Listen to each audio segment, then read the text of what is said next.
চুয়াডাঙ্গার জীবননগরে ভারী বর্ষণ ও ভৈরব নদের প্রবল স্রোতে ৩টি ব্রিজ ভেঙে যাওয়ায় চরম ভোগান্তিতে পড়েছে ১০ গ্রামের মানুষ।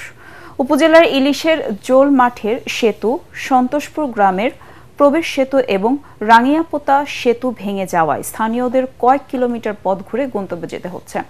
অনেকে জীবনের ঝুঁকি নিয়ে পার হচ্ছে সেতু।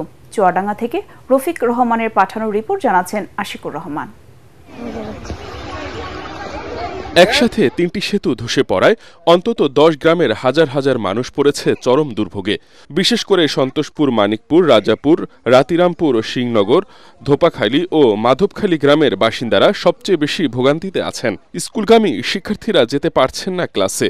কৃষিপণ্য ও ব্যবসায়িক মালামাল পরিবহন পুরোপুরি বন্ধ হয়ে গেছে। জরুরি প্রয়োজনে কেউ ঝুঁকি নিয়ে ভাঙা সেতুর উপর দিয়েই হেঁটে যাতায়াত করছেন। এলাকাবাসী বলছেন, দ্রুত নতুন সেতু নির্মাণ ও বিকল্প ব্যবস্থা না নিলে কৃষি সমৃদ্ধ এই অঞ্চলের অর্থনৈতিক কর্মকাণ্ড পুরোপুরি থমকে যাবে। প্রত্যেকে রাস্তা যাতায়াতের পথ এখন বিকল হয়ে পড়েছে।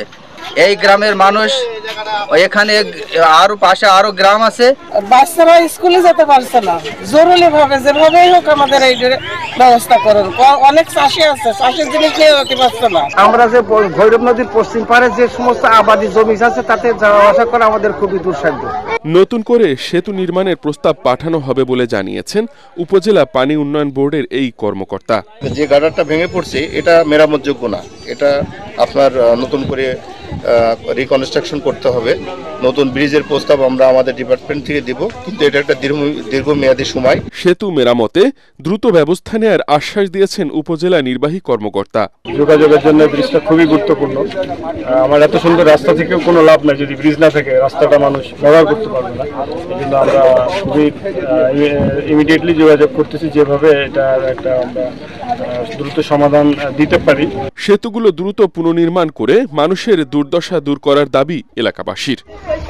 Bureau report, ATN Bangla.